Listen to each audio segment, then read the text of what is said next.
I was born and raised in Southern California, moved to Hawaii after a near-death experience. I was a victim in a car accident when I was 19 years old. Had a total outer body experience. It was the catalyst of my deeper spiritual journey. Mm-hmm. As a child, I knew I always had psychic abilities. I was highly sensitive, highly intuitive. Home Depot to this day, I still can't go in there with the bright lights. I'm just so sensitive to energy in general. But the outer body experience and the death experience, especially specifically coming back to Earth after being on the other side, if you will, was really truly the catalyst of me jumping 2 feet into who I was and re-remembering my spiritual gifts. Moved to Hawaii after I had a physical recovery, certainly still had some emotional and mental things that came up to the surface. And Hawaii really was able to provide for me a safe space to heal. I think there's a magic about the islands here that, people spend their whole lives trying to afford to be here for a week. Right. I've been here for 16 years. Yeah. And just really been able to feel the energy of the island, the healing properties that are here. I was honored to get Lomi Lomi certified, both in Nahi Nahi and Vavai, from Kahuali Khan. Shout out to her. Back in 2010, after my massage license certification program with Hawaii. And that just added a deeper layer of me really tapping into not only who I am as a healer, but who I am as a woman and somebody here on Earth, in this Earth school, as we call it, these lessons that we have.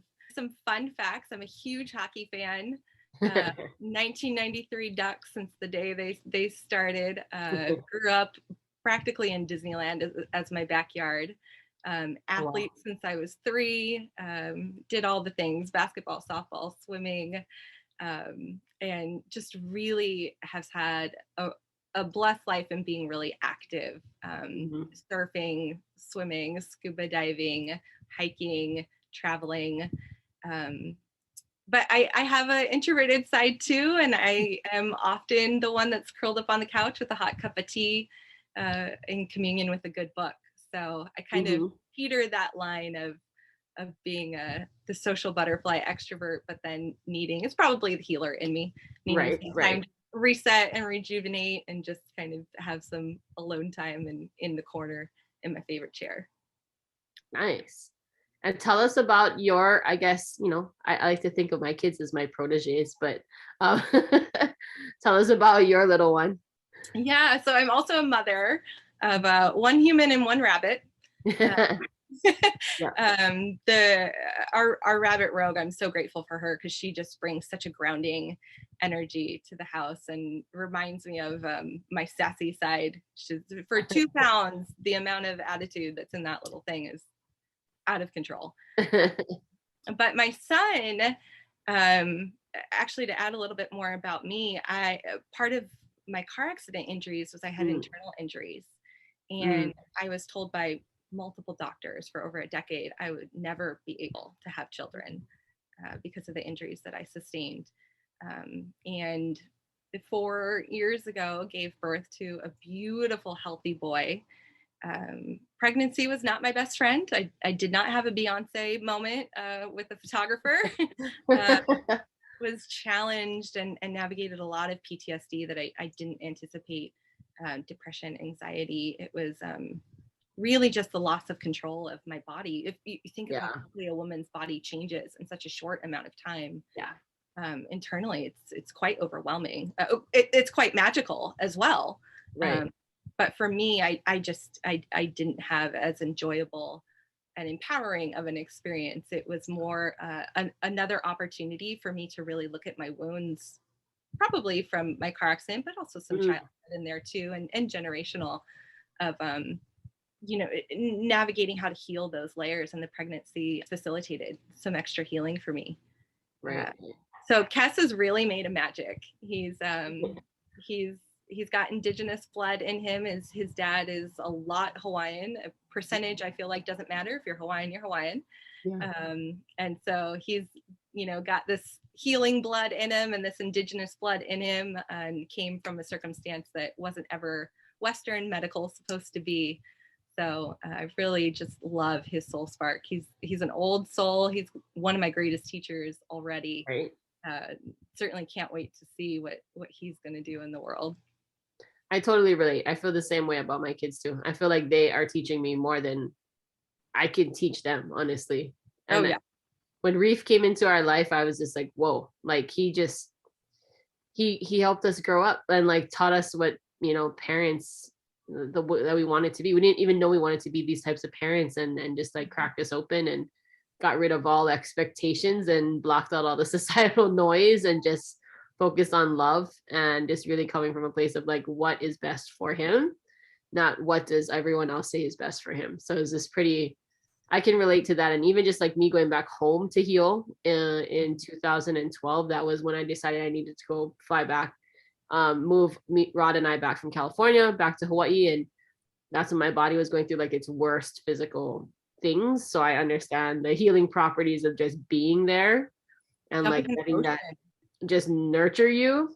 Yeah. And then that's where I also started my business. So a lot of things were healed and reborn and all those things there. So I totally relate to you. But yeah, thank you for sharing that. Yeah. I want you to take me back to the first time that you even considered receiving Reiki. And what was that experience like, and what made you want to try it? The interesting thing, you use the word consider. Mm-hmm. I do not feel like I had the choice. I was actually still in clinic at massage school, and just a client came in that I wasn't even working on him that day. Just so happened, right? It was totally divine timing. But I just so happened to be walking up to the front lobby section to do some soap notes and things of that nature. And he was standing there and he just said, "You need to take your ponytail out and I need to work on you." And I said, I'm sorry. You really couldn't consider it. Yes. I'm Nicole. Yeah. And he's like, "Oh, nice to meet you. Take a seat. He's like, "You've got too much stuck in your head. We need to get you shifted back into your heart. Take your ponytail out." Because I had a really, the mom messy. I wasn't even a mom yet, and I already had the messy mom bun going for me with the top knot, the tita bun, if you will, was in full flow. And he sat me down, and what I didn't know then, because he did it in much more of a Hawaiian type style. Yeah. Because of his influences and his kumus, and just did Reiki on me. And I remember being incredibly moved through this emotional release and how the energy just felt so palpable. Yeah. Tony Robbins, I know you're familiar with him very well. He's always saying energy is everything. That's 100% the foundation of my business, even before being introduced to him at the Cocoon Embrace. Is, I just believe energy is everything, and the universe is always speaking to you. And so my first real kind of engagement with a more traditional style of Reiki, as opposed to the energy work that we were already doing as a part of massage, was this experience that energy is just everything.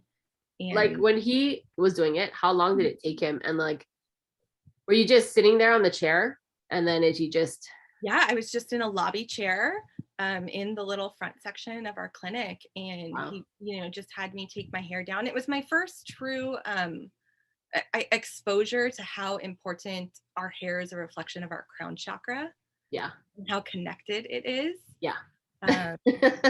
And how I needed to honor that. And I didn't realize how much energy I was keeping so stagnant because I wasn't allowing the flow to happen in a physical 3D type of way. Yeah. You know, not just in the spiritual world, but here on earth too, how it can manifest in the 3D world. And that's why, that's why monks shave their head, because they believe thoughts can get trapped in the hair. Even negative thoughts can get trapped in the hair as well. So they think, oh, let's shave it off. Let's have direct connection to source. Yes. No in between things to get in the way. Yeah. It was completely an early lesson in chakra work, really too. But yeah, it was a no hands touch experience, and it was a lot.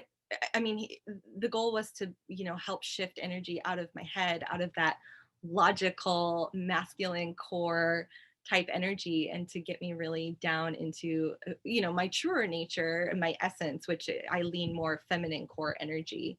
And just the shifting some of, those 39 tabs that always seem to be open in my head, to close a couple of them and get me to really just feel and trust my intuition. Right. So did you ever see him after that? Never again. He didn't even come into the clinic ever again. Sometimes I feel like, I wonder how real. I've had several clients that I felt was sent to me. Never could find them again. Never, like, the email didn't work, the number didn't work. And when they came into session with me, they actually blessed me more than I feel like I blessed them. They either told me information, taught me something through their past life regression, had a message for me, or worked on me. Obviously I didn't charge them, because I felt like the energy exchange was like, they did something. But I could never find these people again. I have about 4 or 5 that I have in mind that I'm like, are you just a teacher that was sent to me, in like a messenger or something? So it's just beautiful how the universe even just uses someone to put into your path and have this experience that stays with you. They're catalysts. I mean, they're not just gifts, but it really helps when you're in that. I mean, I was just about to end clinic, so it was a true fork in the road in my life. And it redirected me right to my Lomi training because of that. I'm getting chills as I'm telling this story. So I feel it really resonates that it was some type of other entity of spirit where they just came with a purpose. And I was lucky that I was in a space to receive, because I think that's part of the journey is getting to a point where you're open and you're able and willing to receive. Receptivity is so important, because it's a two-way thing. The person has to be open, and even if they're a little skeptical, which most people are their first time, at least being open enough to be like, this could help me, let me just open myself up to it. When did you consider learning Reiki and really integrating that into your healing practice? For me, I feel because of the energy work that I learned in my Lomi training, that I've really been doing Reiki without a certification for over a decade now, as of date of this recording. Like somebody's watching this in like 30 years and I'm still on this path. What types of people are you super passionate about serving? Since becoming a mother and having not only my own business, but I also have a traditional 9 to 5, working mothers are such a deep passion for me. I'm once an athlete, always an athlete. I started sports when I was 3 years old, if I'm honest. So, and it's interesting, when I got into massage at first, that was 110% where I thought I was going to go because of my car accident. I was working with my physical therapist. I was told I would never walk again. My legs were completely shattered. And I had a physical therapist coming to the house, was just trying to move my toes, like, for the first 2 months. And I said, as soon as I am able to walk again, because I didn't believe the doctors twice. Apparently I had a kid too, walking and have a kid. So for anyone out there, I was told I couldn't have kids. Testament to that too. The mind has more power. And the mind has more power than the diagnosis. as soon as I was going to be able to walk again, I said, I'm going to be a physical therapist. I'm going back to school. I'm going to give back, and I'm going to be a part of the solution of people that went through similar experiences like me. Right. Life and karmic lessons had a different path for me, and I ended up in massage school, and it was really, I call it my gateway drug. But even going to massage school, I was still tunnel visioned. I was like, I'm going to be a physical therapist, massage therapist, and I'm going to have this deep tissue touch, and it's going to be amazing. And I touched a body, and I was like, oh, no, I'm a different kind of healer. Completely, completely pivoted my path. But what I love about Reiki and doing kind of a Reiki massage combination is there's still the capability to reach athletes in a different way. So really passionate about still giving back in the same way my physical therapist did to me, to, you know, the world of people that have suffered some really great injuries or horrific trauma and are looking for a non-Western, or are maybe just fed up of being a guinea pig and are willing and open to try something that may look a little different to help them in their holistic healing process. The best massage therapist I had, they were doing energy work too. Yeah. The best massages I've ever had. It wasn't that they were pushing so hard. It wasn't that, you know, it was the way they incorporated the energy work with the pressure points in the massage that I just felt totally cleared out, like just like cleaned out, refreshed, like lighter. Like it's, and I've only had a few over the years because I've had massage so many times since I was like 12. I've been getting massages regularly. That's my self-care. But I always try to seek out the ones that understand energy very well and incorporate it nicely into massage. Yeah. And that is hands down talking about passion, you know, as far as a signature service goes, that is my absolute favorite thing to do. I had a really long stint in top luxury hotels here in Waikiki.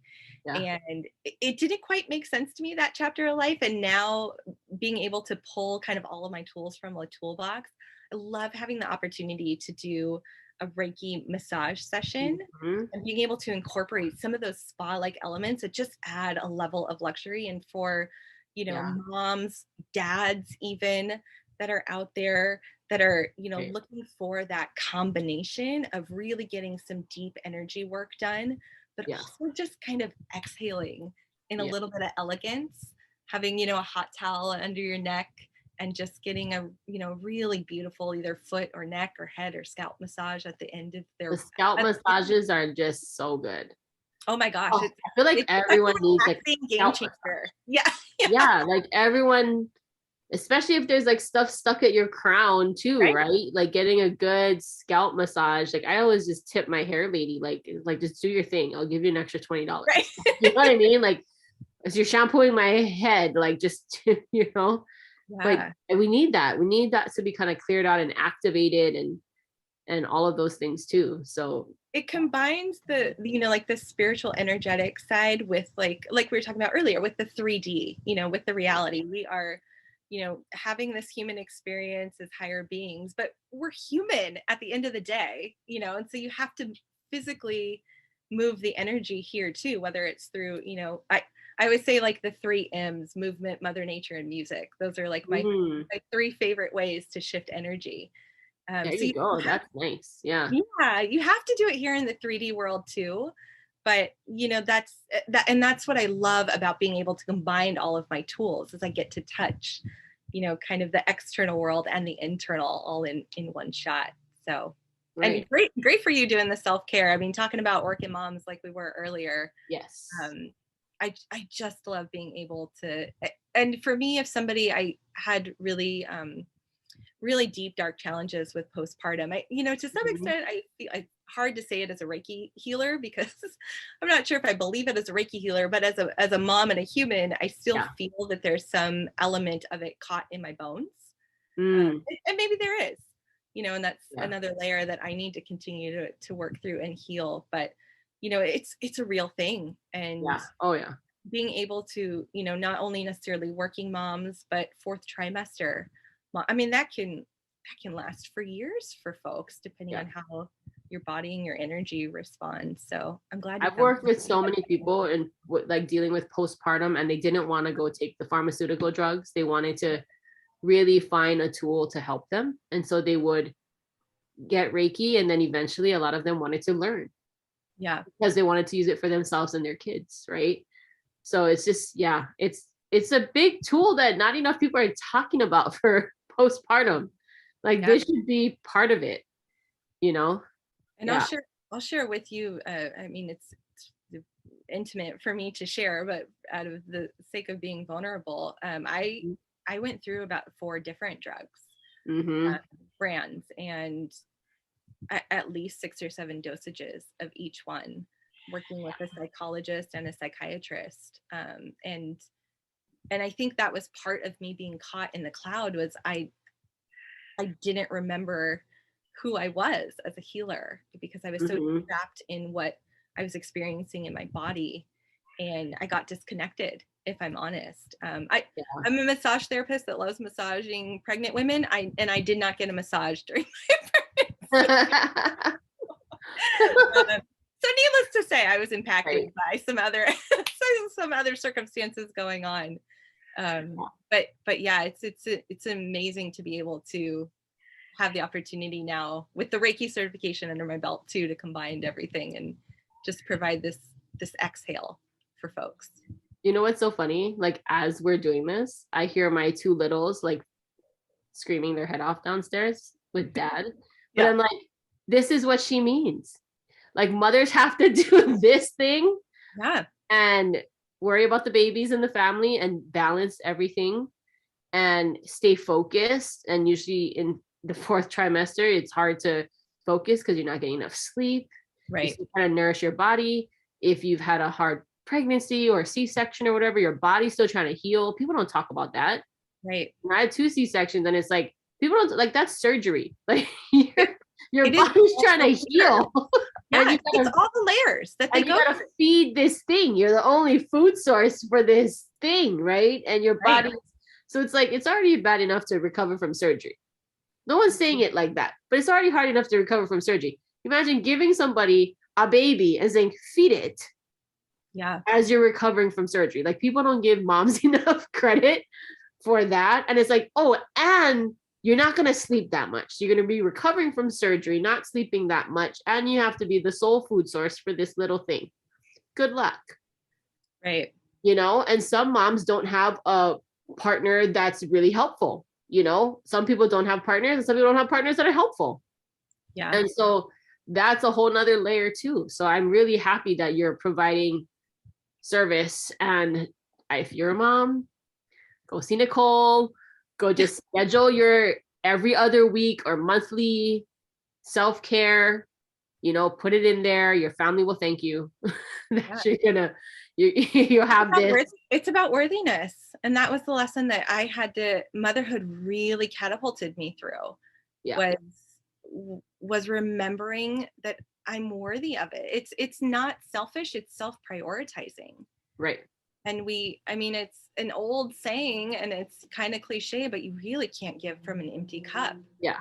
And, you know, something that's, it's so funny. I was just talking about this with one of my girlfriends the other day, is that how can I tell my son, you know, it's okay to prioritize yourself, or I want you to love yourself, if he doesn't have an example of me doing it. So he's been able to provide even more of a why for me to put my health, whether it's mental, physical, you know, it's so funny talking about the 9 to 5. I quit giving people reasons. I just said, I'm not feeling well today. Right. You know, and if the way that I need to feel in more health is to be at the beach all day, well, then that's what, you know, that's what I got to do. You know, I probably got my son in tow. Like, don't get me wrong. It might not be a whole day all by myself, or, you know, take a hike, or, and you know where I found the most peace, which peace has really become the goal for me. I think happiness is fleeting. I feel like it's a human emotion, and emotions are messengers, right? They flow in and they flow out. Right. So for happiness to be the goal, it almost sets you up for failure because you have this expectation that isn't obtainable. But if peace is your goal, then happiness becomes a byproduct. And when you set your sights and when you focus on, will this bring me more peace? Right. Then the worthiness comes in, and then you allow yourself, you know what? I would spend $100 on buying my son a pair of Nikes. I could spend $100 on me for a Reiki session. Yeah. You know, because you would do it for anybody else. So it's like, give yourself the grace and the help that you so are freely giving everybody else all the time. Yeah. You know, but that's all wrapped around worthiness, and that's been a huge lesson I've been working through. Yeah. I know you said you kind of segued into my last question with your 3 M's. Okay. So around that, do you have 3 tips, and maybe it could come from the 3 M's, that you would suggest to people to do? Because the world has been a little chaotic. If people, especially if they've been watching the news and around people who have a lot of fear and things like that, how do people stay grounded during this time? What are some tips you have? You know, I have been, you know, kind of circling back to those 3 M's, Mother Nature being one of them. I have been, and I'm fully aware of how fortunate I am to have been in Hawaii during this chapter, this winter, really, that we've been in as a collective. You know, I think a lot of times in the hustle and bustle of, you know, this instant gratification, everything at our fingertips world. I mean, I'm a dial-up generation. I will age myself. I had to ask to, you know, go on to the internet. My son just walks in and he's got access. So, you know, in this fast-paced world, I think a lot of times we need to be reminded that not only does the earth have seasons, but people have seasons too, right? And this has just been a winter. It's been a time of reflection. It's been a time to go inward. It's been a time to reprioritize, to get some perspective, you know, to really kind of be like bears and hibernate a little bit and prepare for what's coming up next, you know, which is going to be a beautiful spring. So I've been really lucky because there were a couple instances that the government did a little bit of weird. They kept the oceans open, but shut the sand on the beach. But I've had access. And, you know, I do recognize that there's a lot of folks, maybe they didn't have a balcony in their apartment, or the parks were closed. So, you know, when I say Mother Nature is one of the ways that I ground myself or shift my energy too, it doesn't have to be this big, dramatic 3-hour hike, you know, or a trip to Alaska, you know, to be in the snow. You know, it can really just be earthing, getting outside of your space, finding a patch of grass, getting barefoot, and just reconnecting to the earth, or whatever element it looks like to you. You know, it may be sitting in front of a fireplace. It's just the idea and the intent of getting reconnected back to what already exists. Yeah. And being able to be outside and reconnect has been something that I mean, I needed it before this. It's just who I am. If I could be in a forest and sit under a tree once a week for 3 hours, I would be so happy. Just that ancient energy, you know. I feel like people forget, like, it's just basics. We need to go back to basics. Right. Well, it's like, why have you been feeling crappy all week? Did you get outdoors? No. Okay, let's go back to basics. You need sun. You need to feel grounded. You need to touch the earth with your hands or your feet, or put your back against a tree, or lay on the sand, or, you know, walk barefoot on the grass. You need to do something, you know. And people are just like, what? And I'm like, back to basics. You need nature. Like, it provides. Don't forget, this is, you know, it's here to help us. We need to utilize it. Yeah, when I'm having when I feel like those doubts around money manifestations coming up, or money mindset, or like generational healer wounds, right? Because we're not getting paid in fruit and a free hut anymore. Right.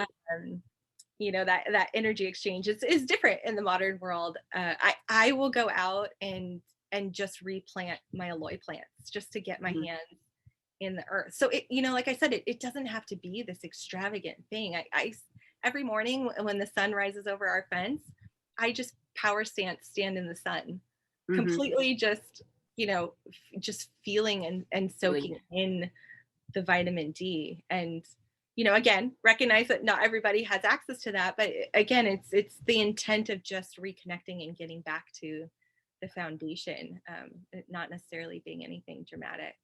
What's your favorite song? Your favorite song to shift your energy? Oh And man, if it dates you, what's your favorite song? I was just gonna say, yeah.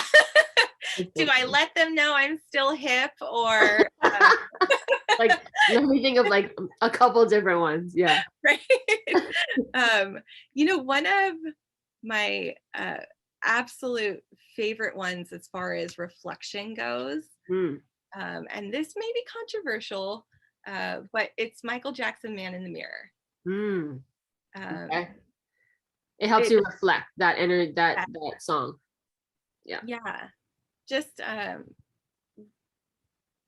I think it's a combination. So clairaudience, clear hearing, the ability to hear, for those that aren't familiar with kind of the four main clairs, is one of my strongest skills. And so lyrics are incredibly important to me, but also the beat of the music. I was a dancer for a lot of years as well. I did ballet and tap mostly, and I just resonate so deeply as kind of it crescendos and it picks up, and you just hear that kind of power portion of the song. But the lyrics too, it's talking about energy is everything. You can't always control your external world. You might be able to influence it, but your internal world is certainly yours and yours alone. And so when everything seems kind of out of control, and maybe I'm trying to get control of it, and then I have an awareness or recognize that I can't, that song has always been able to kind of recenter me and remind me that it all starts with me. A greater life starts with a higher frequency of energy. And that starts by being brave enough and courageous enough and prioritizing yourself and the time, and knowing that you're worthy enough to take that look in the mirror. And it's not always easy to do. There's some chapters of life where you don't want to look in the mirror at yourself, but that's where it all starts. That's where change starts. It's, back to Tony Robbins, change your story, you change your life. You got to get in that mirror sometimes and recognize that it's you and you alone that has the power to co-create the life you want with the universe. Yeah. So, and last thing, apologies if that's controversial. No, that helps you. That's what's important. Yeah. And the last thing is, what is your favorite thing right now as far as movement? What have you been doing recently to move your body and like release energy? So the thing, and this kind of goes back to self-worth and self-prioritizing, is I have required myself to do 10 minutes of yoga before I look at a phone, before I get on the computer, for whether it's for my business or for my 9 to 5. And that has been such a game changer for me. The way your morning routine, how you start the day, can impact the rest of your day. Absolutely. Is incredible. And I found that doing just 10 minutes a day, because for me, before pandemic environment occurred, I was doing hot room yoga. And, it's like a 90-minute session, but you got to drive back and forth. And as soon as I became a mom, I just thought, oh man, I don't have 2.5 hours to make that happen. Right. Where the heck am I going to get the time to do that? But doing 10 minutes in the morning has made such a difference compared to doing a 90-minute session once or twice a week, because it gets the body going. And I couple that also with an afternoon 10-minute Qigong. So it ends up being that I get, I'll do like a 10-minute walk too in the middle of the day. So I end up getting at least a full solid 30 minutes of movement if I'm not doing some kind of big outdoor activity that's, allowing my body the opportunity to kind of have those disruptions to get it back in alignment. And that's the funny thing about life in general, right? Is you like think these like little disruptions are just going to totally shift you out of your gourd, and they can, somebody flips you off on the road or whatever, but they're exactly that. They're just little disruptions for you to pause and, am I triggered, or what is this energy, or how do I shift it? It's all just, we're all just here on earth in this big school, and this these past couple semesters have been rough, but we're learning. We're all still learning. We're all learning. Yeah. It's, so I don't know. I don't have as I made the conscious decision to lean into love and not lean into the teacher of fear. Right. And it's helped keep our family and our home and the energy and my business just really focused on coming from a servant's heart and sharing love and light. And we've been in a really good place. So I'm really grateful that the mindset that we've been able to have and maintain, even when the challenges and the disruptions have come up, has been overall just in the spirit of winter. Yeah. So if anybody is interested in booking Nicole, please fill out that contact form. She's going to get right back to you. If you have any questions, you can ask it there. But thank you so much for sharing about you. I think anyone who watches this video is going to get a much better snapshot of who you are, what you're passionate about, the things you've been through, and those pointers. I hope everybody starts incorporating, if they haven't already, the last 2 years, please start incorporating her tips on how to feel more grounded and get you and your family through this winter. Yeah. Music, movement, and Mother Nature. Thank you, Nicole. Thank you. I appreciate you.